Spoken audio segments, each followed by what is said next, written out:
Hello and welcome. Lately, I have been finding myself reflecting differently on certain years of my life. This reflection is not dramatic, no, has been more quiet. With enough distance now to recognize that some years do not merely challenge a person. Some years rebuild a person. Because some years do not build your life, some years dismantle it quietly, repeatedly, without announcement. This not always happens through catastrophe, no. Sometimes it happens through erosion, uncertainty, disorientation, exhaustion, through the gradual collapse of structures you once believed were stable. And often the most difficult part is not losing direction. It is realizing that what you once called direction may not have been direction at all. You see, there was a period in my life when externally I was moving. Cities changed, environments changed, work changed, structures changed. And from the outside movement can look like progress, oh yes. But movement and alignment are not always the same thing. And that distinction took me years to understand properly and profoundly. There are moments in life where the structures that once carried you, they stop fitting, they stop supporting, they stop resonating. And all this happens not because they were entirely false. It happens because you can outgrow environments long before you understand what you are growing toward. And that is a somehow big realization. Yes. At the same time, it is a rather confusing place to start. Because externally life may still appear functional, but internally something already knows that you cannot continue inhabiting reality that way.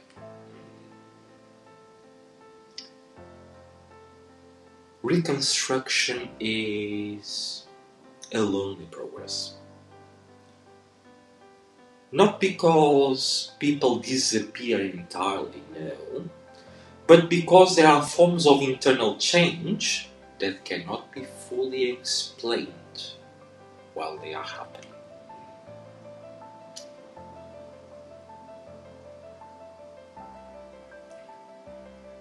This is especially true when your identity is shifting, when your certainty weakens, when old ambitions lose meaning. When external reinforcement vanishes and a person begins feeling in between worlds.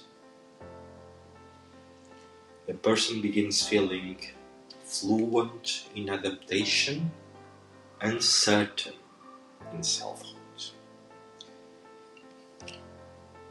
A person begins feeling no longer fully connected to who they are. Not yet fully stabilized into who they are becoming. That space can feel deeply disorienting. Oh yes. There were moments where returning backward would have been easier. Oh yes. Not necessarily healthier, no, but easier. Because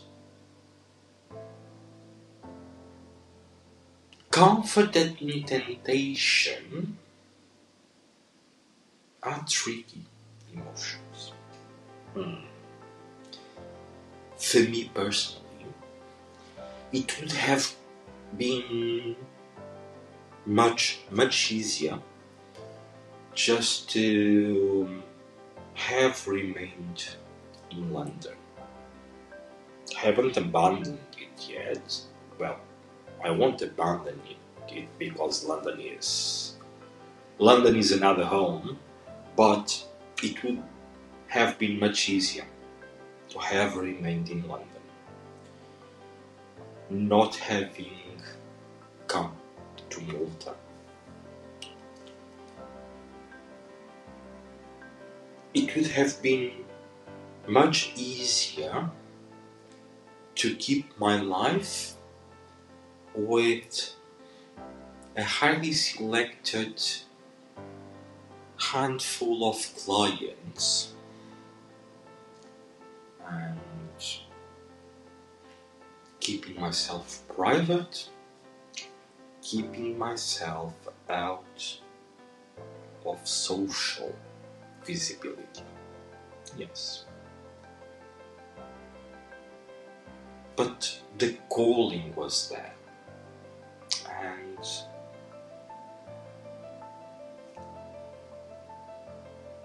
by keep denying it, it was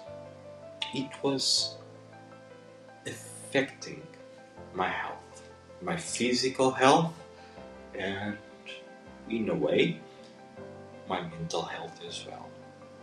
So, would it have been easier? Yes. Every day.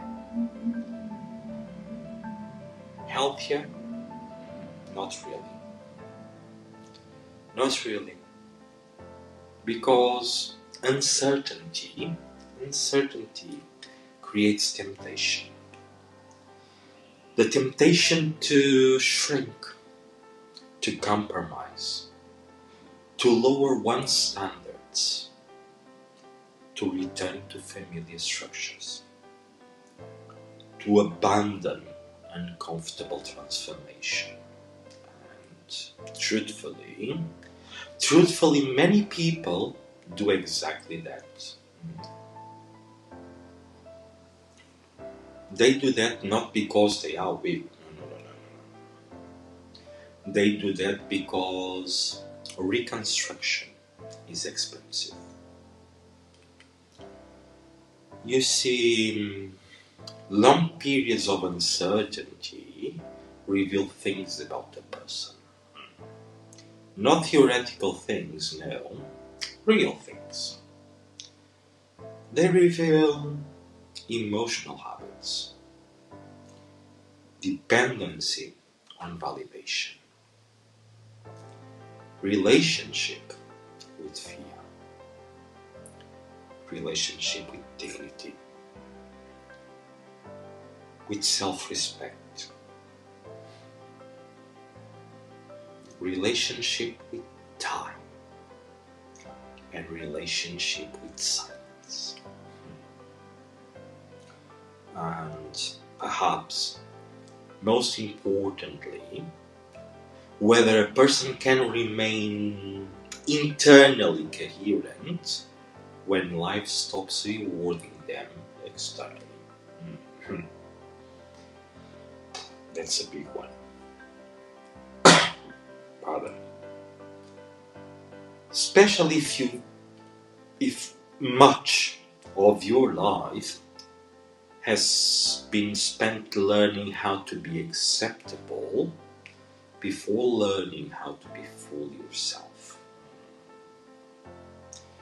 That is not a motivational question. No. That is an existential one. There are periods where life becomes heavily functional. Yes. Not tragic, functional.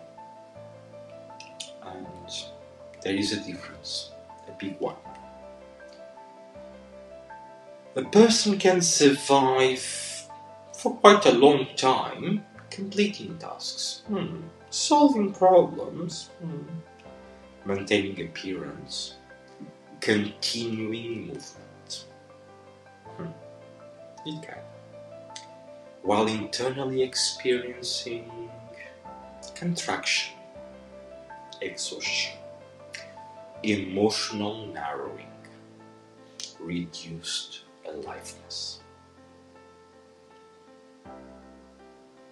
That reality changed how I began understanding refinement, dignity, atmosphere, environment, conscious living. Because eventually I realized that survival cannot remain the highest standard of existence. Because surviving a room is not the same thing as inhabiting yourself inside it.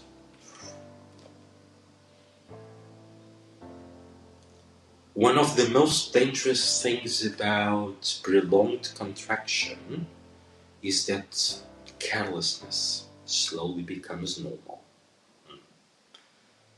A person stops asking what feels dignified,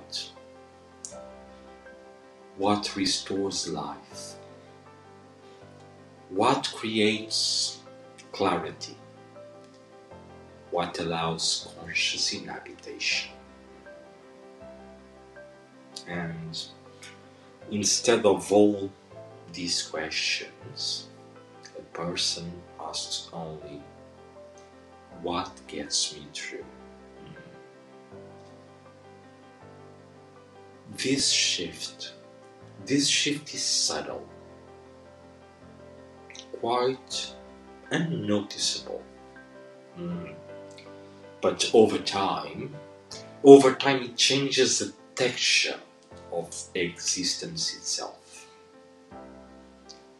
And perhaps this is where reconstruction truly began. Not through grand transformation, but through deliberate awareness, restored standards, small acts of refinement, environmental consciousness, internal correction, preserving dignity inside the ordinary moments.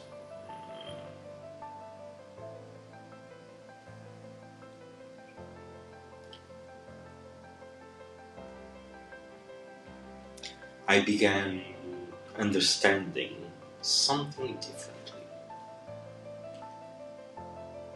I began understanding that refinement is not the worship of expensive things. It is the refusal to experience life carelessly. And that understanding changed me profoundly. Because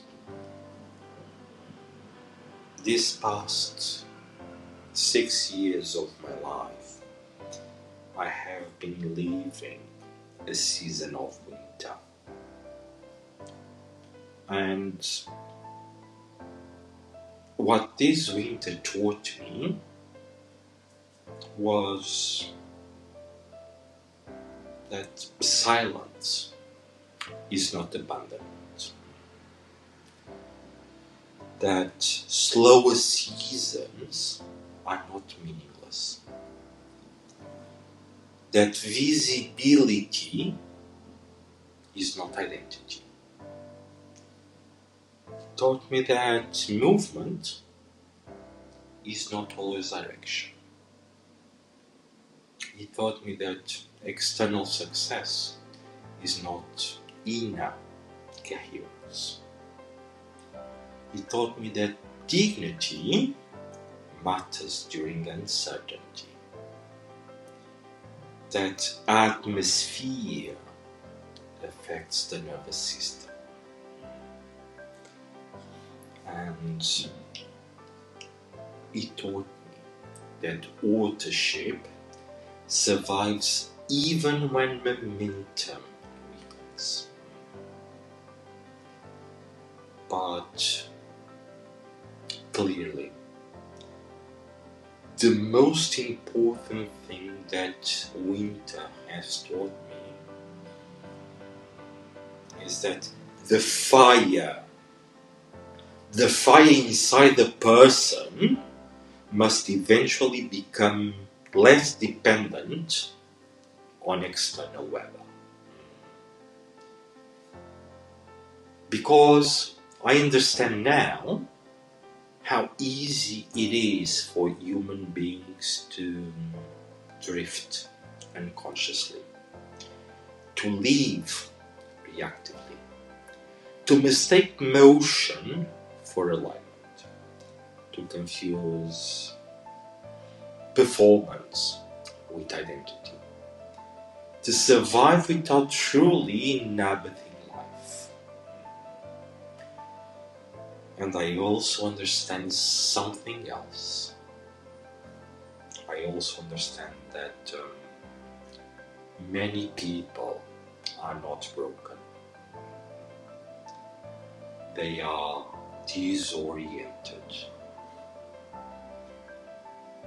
or fragmented through years of adaptation, negotiation, and self-editing. That distinction matters enormously. Some people become so skilled at adaptation that they no longer notice how much of themselves was negotiated away for belonging. They learn rooms before selfhood. They learn perception before embodiment. They learn acceptability before coherence. And over time, the performance becomes so familiar that the original self begins feeling distant. Not destroyed, just unheard for too long.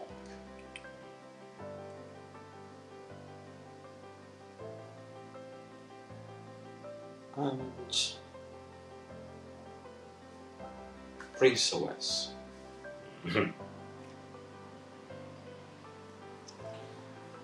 You see, PrinceOS the framework that I have developed, that I have created.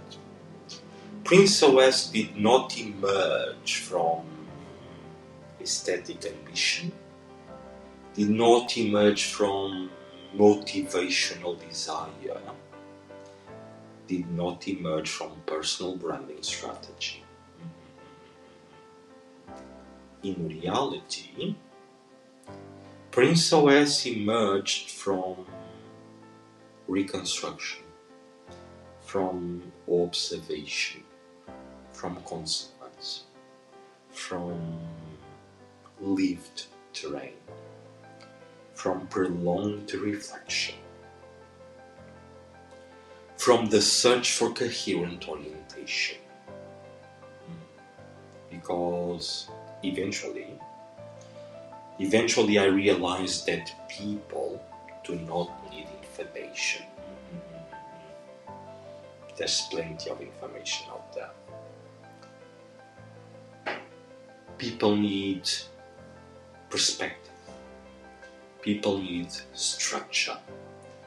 People need authorship. People need refinement, clarity, relationship with truth, and restoration of conscious living. They do not need louder motivation. They need deeper orientation. Some people believe difficult years only destroy.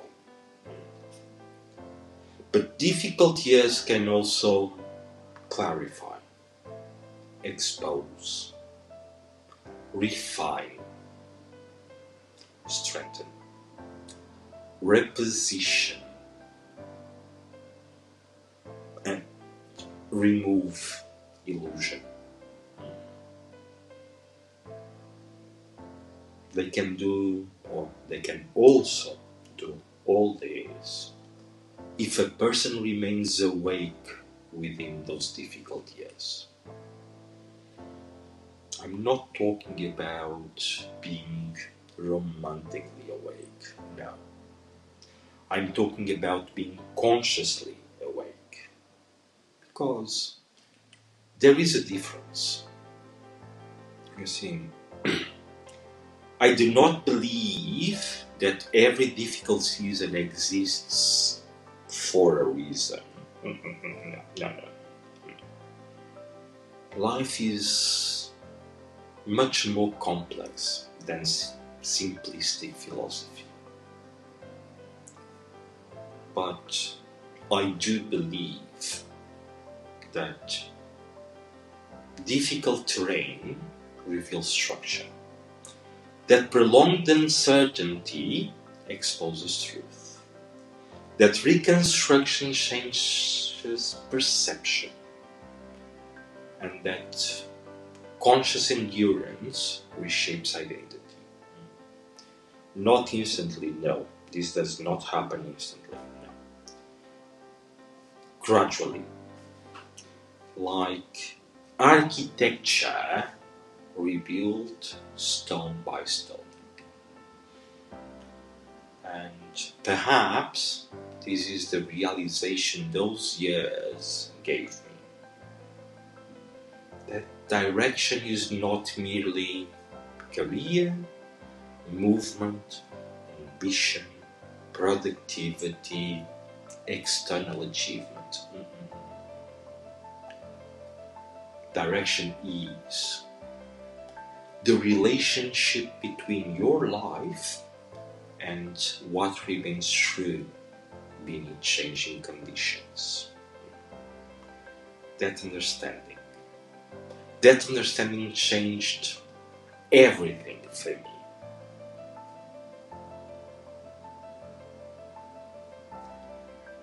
You see, some years build your achievements. Other years rebuild your relationship with yourself, with dignity, with direction, with truth, with conscious living. Those years rarely feel glorious while they are happening. True. But sometimes they quietly become the years that teach a person how to stop drifting and begin inhabiting life deliberately again.